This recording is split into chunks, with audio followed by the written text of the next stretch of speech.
Good morning everyone, sweet morning today. आज आपका last topic है चैप्टर नंबर 2 का basic concept of macro economics. तो आज हम स्टडी करेंगे जितने भी हमारे इम्पोर्टेंट लास्ट बच गए हैं, जिसमें आज सबसे पहले हम स्टडी करेंगे gross investment, net investment and depreciation. तो पहले हम है ना ग्रॉस इन्वेस्टमेंट नेट इन्वेस्टमेंट को करने से पहले हम समझते हैं कि what do you mean by investment. Investment होता क्या है? इन्वेस्टमेंट में क्या होता है? Investment refer to the addition of capital stock. कि हमारा क्या हो रहा है? ऐड हो रहा है। क्या ऐड हो रहा है? Capital stock. वो कहलाता है हमारा एडिशनल कैपिटल स्टॉक। वो होता है हमारा इन्वेस्टमेंट। इन्वेस्टमेंट का अनदर नेम क्या है आपका? Capital formation. इन्वेस्टमेंट का है या फिर इसे हम क्या कहते हैं? कैपिटल फॉर्मेशन भी कह सकते हैं। तो एग्जाम्पल है बेटा इन्वेस्टमेंट या कैपिटल फॉर्मेशन के, जैसे कंस्ट्रक्शन ऑफ बिल्डिंग है या परचेज ऑफ मशीनरी है। तो इस तरह से हमारे क्या है, कहीं ना कहीं कैपिटल स्टॉक की वैल्यू ऐड होती है। तो इसको हम डिनोट करते हैं डाल के से, यानी इंक्रीज या चेंज इन कैपिटल स्टॉक। तो हमारे क्या होता है, बेसिकली इन्वेस्टमेंट के टू फॉर्म्स होते हैं। First one is your gross investment and second one is your net investment. जो ग्रॉस इन्वेस्टमेंट क्या होता है, बेसिकली ग्रॉस इन्वेस्टमेंट के अंदर हम टू टाइप की गुड्स, मतलब कि दो थिंग्स इंक्लूड करते हैं। First one is your existing goods, यानी purchase of new goods plus replacement of old. हमने परचेज किया है जो भी नया, purchase of new capital stock plus replacement of old one, दोनों ही हमारे इसके अंदर आते हैं। या फिर ये कहे it is the addition to the stock of capital before making allowance for depreciation. इसके अंदर बहुत सारे एडिशनल स्टॉक ऑफ कैपिटल है जिसके अलाउंस डेप्रिसिएशन से पहले हम इंक्लूड करते हैं। इसके अंदर बेसिकली क्या होता है, इसके अंदर नॉट एडिशन, इसके अंदर हमारे पहले से उसकी वैल्यू, डेप्रिसिएट की वैल्यू ग्रोथ के अंदर क्या होती है? इंक्लूड होती है। Second one is your net investment. इसके अंदर क्या होता है? Actual addition. एक्चुअल में एडिशन कितना है कैपिटल स्टॉक का? केवल वही चीजें इंक्लूड की जाती है। देखिए इसके अंदर मैंने दो चीज इंक्लूड की थी। First one is your new purchase of capital stock,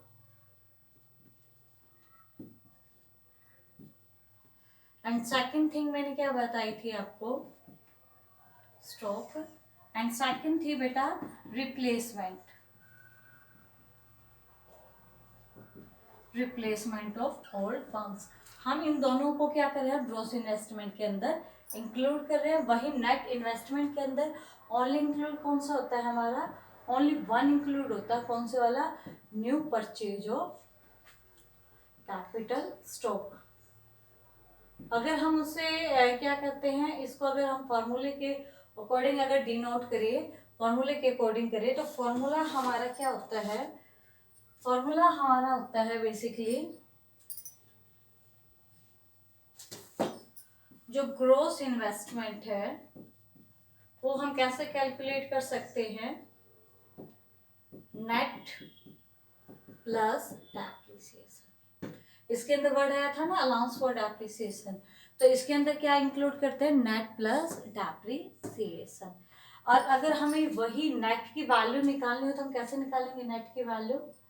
net investment की हम वैल्यू निकालेंगे ग्रॉस माइनस डेप्रिसिएशन। ठीक है, तो ये था हमारा ग्रोस इन्वेस्टमेंट और नेट इन्वेस्टमेंट। अब इसके अंदर एक वर्ड है डेप्रिसिएशन। डेप्रिसिएशन क्या होता है? डेप्रिसिएशन बेसिकली हमारे किस पे लगता है? हमारे फिक्स एसेट्स पे लगता है। Depreciation refer to the value of fix asset change होती है किसके कारण? ड्यू टू नॉर्मल आपकी वियर टीयर के कारण, या पैसेज ऑफ टाइम के कारण, या ऑब्सोलेंस ऑफ गुड्स। यानी तीन कारण से आपकी डेप्रिसिएशन क्रिएट होता है। First one is your wear and tear. आप कोई भी गुड्स है उसको यूज करते हो, वो कहते हैं कहीं, जैसे कि आपको मैं एग्जांपल दे रही हूँ बेटा, कि आपके पास मोबाइल फ़ोन है, मोबाइल फ़ोन का आप यूज़ करते हो लगातार 1 ईयर 1 मंथ भी यूज़ करते हो, तो उसके अंदर कहीं ना कहीं वियर टीयर हो जाता है। वो बिल्कुल वैसा नहीं रहता जैसा आप स्टार्टिंग में लेके आए हो। तो वो होता है हमारा wear and tear. Second one is your passage of time. जैसे जैसे टाइम गुजरता जाता है उस आप गुड्स को यूज़ करते हुए, तो उसकी जगह क्या होता है, मार्केट के अंदर नया आ जाता है, और जिसके कारण कहीं ना कहीं, और वो चीज़ जैसे जैसे पुरानी होती चली जाती है, उसको क्या होता है, ज़्यादा रिपेयरिंग की रिक्वायरमेंट होती है। थर्ड वन है जो ऑब्सोलेंस। ऑब्सोलेंस के अंदर क्या होता है, आपकी चीज़ क्या है, पुरानी हो गई, जिसके कारण न्यू टेक्नोलॉजी के कारण या फिर न्यू डिमांड के कारण लोग पुरानी वाली गुड्स की क्या नहीं करते, डिमांड नहीं करते, उन्हें क्या चाहिए, न्यू वन चाहिए। तो इन सब के कारण हमारे प्रोडक्ट पे क्या लगता है, डेप्रिसिएशन लगता है। अब हम क्या करते हैं बेटा, अगर मैं इसको ही पहले क्या कर रही हूँ बताती हूँ कैसे अगर आपका न्यूमेरिकल जो नेशनल इनकम में यूज किया जाता है एक एग्जांपल के थ्रू, फिर आगे मैं एक और डिफरेंस बताऊंगी। बेटा देखिए, ये है आपका ग्रोस और ये है आपका नेट। सपोज कीजिए बेटा मेरे पास थे 15,000 रुपीज़, और मैंने क्या किया, मुझे मोबाइल सेट की रिक्वायरमेंट थी, तो मैंने क्या कर लिया, मैंने एक अच्छे वाला फ़ोन परचेज कर लिया, किसी का भी परचेज कर लिया, ओप्पो, वीवो, सैमसंग, जिसका मुझे, मैंने फ़ोन परचेज कर लिया। तो मेरी प्रोडक्ट की प्राइस कितने की थी, 15,000। अब मेरे पास फ़ोन था, मैंने अपने फ्रेंड को दिखाया, कली को दिखाया कि मैंने फ़ोन लेके आई हूँ, ये सारी की सारी उसके अंदर फीचर्स है। अब क्या होने लगा कि मैं जब उसको लगातार यूज़ कर रही हूँ, तो उसके अंदर कहीं ना कहीं क्या होता है, वियर एंड टियर भी हो रहा है। एक साल तक यूज़ किया तो पासेज ऑफ टाइम भी हो गया, और मार्केट के अंदर क्या हो गया, नया प्रोडक्ट, नया फ़ोन भी आ गया। अब मैं उससे क्या कर रही हूँ, एक साल के बाद उस फ़ोन को सेल आउट कर रही हूँ, या 6 महीने के अंदर।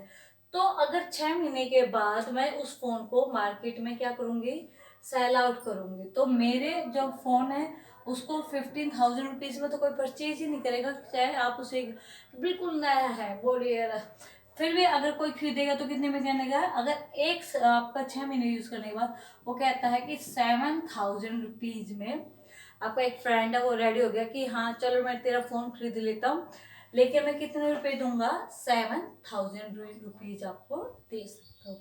तो लिया तो मैंने 15,000 में था, अब मैं उसे सेल आउट कितने में कर रही हूँ, 7,000 पे। तो ये 8,000 का डिफरेंस है ना, यही हमारा क्या होता है, डेप्रिसिएशन।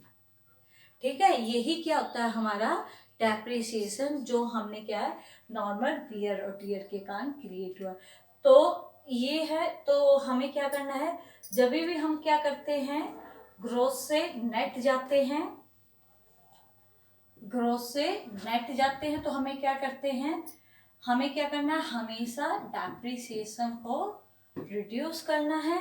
और जब हम कहाँ से जाएंगे, नेट से ग्रोथ जाएंगे, तो प्लस क्या करेंगे, डेप्रिसिएशन, क्योंकि इसकी वैल्यू कितनी थी, 7,000, 8,000 का क्या लगे डेप्रिसिएशन, तो टोटल वैल्यू कितने की थी, फोन कितने का आया था मेरा, 15,000 का।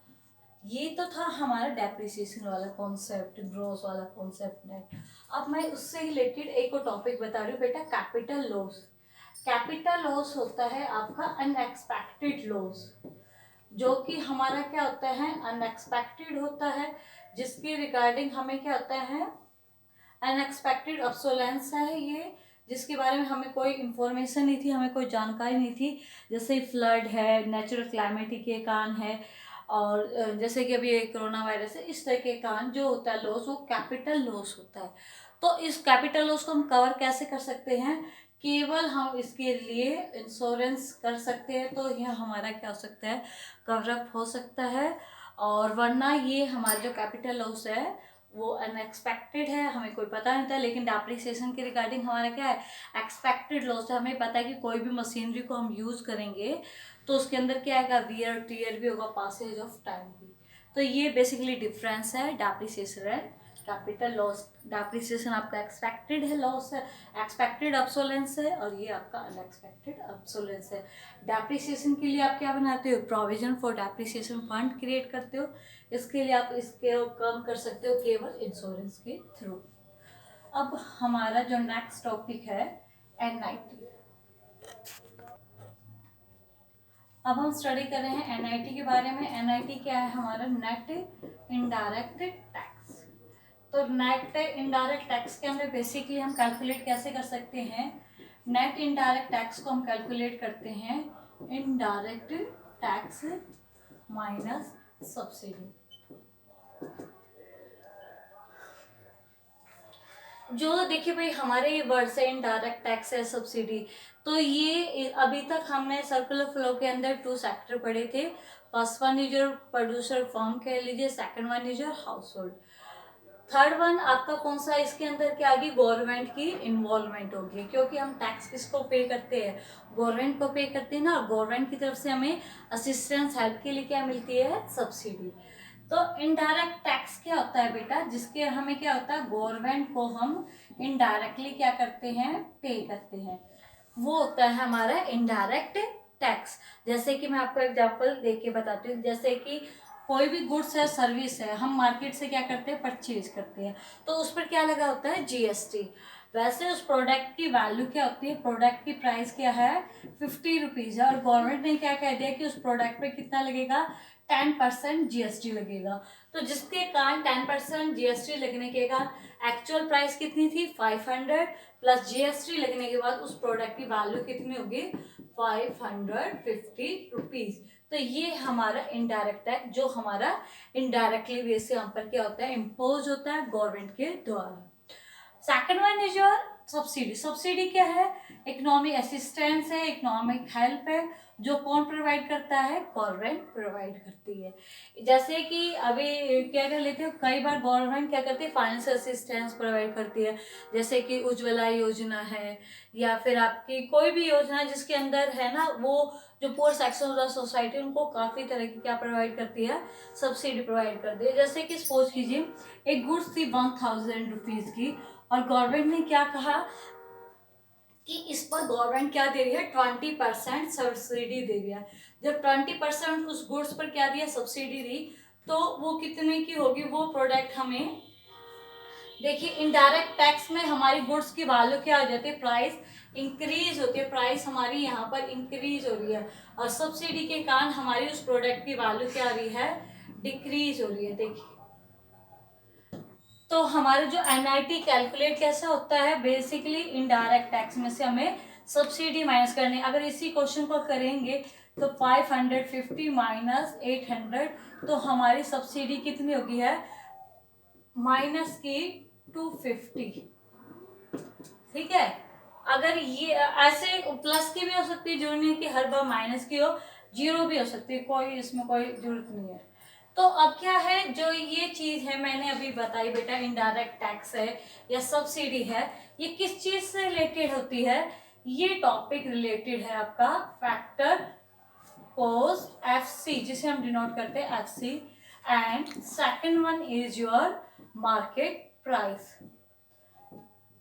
नेक्स्ट चैप्टर के अंदर हम नेशनल इनकम से रिलेटेड क्वेश्चन करेंगे ना, तब ये चीजें आएंगी हमारी। एनपी फैक्टर कॉस्ट क्या होता है कि हमने क्या यूज किया, फैक्टर ऑफ प्रोडक्शन को यूज किया। तो फैक्टर ऑफ प्रोडक्शन को जब हमने क्या किया था, यूज किया था, तो हमारी कोई भी चीज की हालत, सिंपल सी बात है कि फैक्ट्री के अंदर जितने रुपए में वो क्या होगी है, बनकर रेडी होगी है, वो क्या कहलाती है, हमारी फैक्ट्री कॉस्ट। यानी इसके अंदर क्या करें, हम एक अमाउंट पेड करें किसके लिए, जो हमने फैक्टर प्रोडक्शन को यूज किया है। तो फैक्ट्री जैसे कि हमारे अंदर हमने सारे फैक्ट्री प्रोडक्शन को क्या किया, यूज किया, और उसके लिए जो अमाउंट पे करे वो कौन सी होती है, फैक्ट्री कॉस्ट। जैसे कि कोई एक प्रोडक्ट है और वो प्रोडक्ट क्या हुआ, मैन्युफैक्चर हो गया है 1000 रुपीज के अंदर। ठीक है, अब क्या हो गया, मार्केट के अंदर वो कितने रुपए में, जैसे कि वो कितने में सेल आउट हुआ, 1200 रुपीज में। ठीक है, तो ये क्या होने लगा, मार्केट प्राइस जितने पर मार्केट में वो प्रोडक्ट क्या हो रहा है, सेल आउट हो रहा है। तो ये 1000 रुपीज से 2000 के बीच में ये प्राइस क्या हुई है, आपकी बढ़ी है। तो ये जो चीज बढ़ी वो किसके कारण बढ़ी है, आपकी एनआईटी के कारण। NIT means indirect tax minus subsidy, कि कहीं ना कहीं हमारे इनडायरेक्ट टैक्स लग गए हैं, सब्सिडी उस पर गिवन नहीं हुई है, जिसके कारण उस प्रोडक्ट की वैल्यू क्या हो गई है, इंक्रीज हो गई है।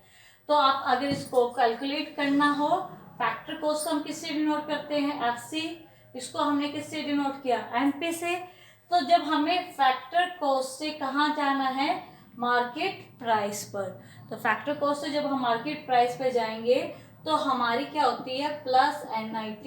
यानी अभी एग्जांपल दिया था ना बेटा, 1000 की गुड्स थी, हमने सेल आउट कितने में की है 1200 में, तो हमारे 200 रुपये किसके हो गए NIT के, वो हमने क्या किए हैं plus.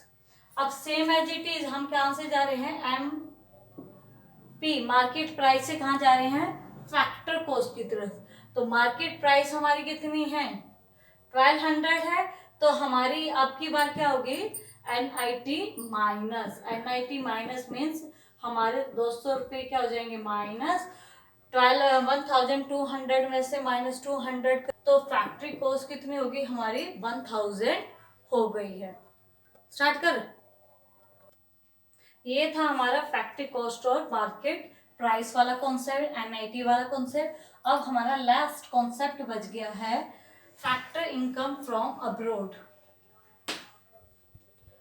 Factor income from abroad, factor income from abroad को हम किससे डिनोट करते हैं NFIA के थ्रू हम क्या करते हैं net factor income from abroad. इसके अंदर क्या होता है हमारी ये इक्वल होता है बेटा फैक्टर इनकम हमारी क्या हो रही है from factor income from abroad minus factor income to abroad. तो हमारे यहाँ पर जितने भी फैक्टर इनकम रिसीव हुई है, देखिए हमें कितनी जो फैक्टर इनकम रिसीव हुई कहाँ से अब्रोड से, वो किसके द्वारा हमारे नॉर्मल रेजिडेंट के द्वारा, वो सारे के सारे क्या हो जाएगी इंक्लूड कर देंगे अब्रोड के अंदर। और ऐसे जो क्या है अदर कंट्री के अब्रोड की क्या है जो रेजिडेंट है यहाँ पर इंडिया में आए हुए हैं और वो अर्निंग कर रहे हैं और वो अपनी अर्निंग को कहाँ ले जाएंगे अपनी कंट्री में, तो उसको हम क्या कर देते हैं रिड्यूस कर देते हैं। तो ये होता है हमारा national factor income from abroad और फ्रॉम टू अब्रोड। तो इसके अंदर फ्रॉम में से टू अब्रोड, यानी इसके अंदर हमारी जो ट्रांजेक्शन होगी किसके साथ होगी रेस्ट ऑफ द वर्ल्ड के साथ हमारी सारी की सारी ट्रांजेक्शन होती है। NFI के अंदर क्या होता है बेसिकली हमारी दो टर्म्स होती है डोमेस्टिक इनकम जिसे हम किससे डिनोट करते हैं D से, second one is your national income. National income domestic income हम कैलकुलेट किसके द्वारा करते हैं बेटा डोमेस्टिक ट्राइटी के द्वारा हम डोमेस्टिक इनकम कैलकुलेट करते हैं। और आपको बताया था जितने भी हमारे फाइनल गुड्स और सर्विस है उनकी वैल्यू किसके अंदर इंक्लूड होती है हमारी नेशनल इनकम। तो इसको हम क्या करते हैं D से डिनोट करते हैं, इसको हम N से डिनोट करते हैं। जब हम क्या करते हैं डोमेस्टिक से नेशनल इनकम की तरफ जाते हैं तो हम क्या कर देते हैं प्लस NFI मतलब national factor income from abroad, यानी रेस्ट ऑफ वर्ल्ड के साथ जितनी भी ट्रांजेक्शन हुई है, यानी जितने भी पर्सन इंडिया के मोर देन वन मतलब लेस देन 1 ईयर के लिए थोड़े बहुत टाइम के लिए वहाँ पर गए कंपनसेशन ऑफ एम्प्लॉय के रूप में या फिर रिटेन अर्निंग हो रही है वहाँ से, तो वो सारी की सारी किसके अंदर आएगी हमारी NFI के अंदर। नेशनल इनकम से जब हम कहाँ जा रहे हैं डोमेस्टिक की तरफ जा रहे हैं तो हमारी क्या होगी NFIA माइनस हो जाती है। तो NFIA की वैल्यू क्या हो सकती है, NFI की वैल्यू हमारी पॉजिटिव भी हो सकती है, NFI की वैल्यू हमारी नेगेटिव भी हो सकती है और NFI की वैल्यू 0 भी। पॉजिटिव जब होगी हमारी जब फ्रॉम अब्रोड की वैल्यू ग्रेटर देन होगी टू अब्रोड से, नेगेटिव जब होगी फ्रॉम अब्रोड की वैल्यू लेस होगी टू अब्रोड से, और 0 जब होगी जब दोनों की वैल्यू सेम होगी। अब हमारा आज ही टॉपिक यहाँ पे कंप्लीट हो गया है। नेक्स्ट वीडियो में नेक्स्ट चैप्टर।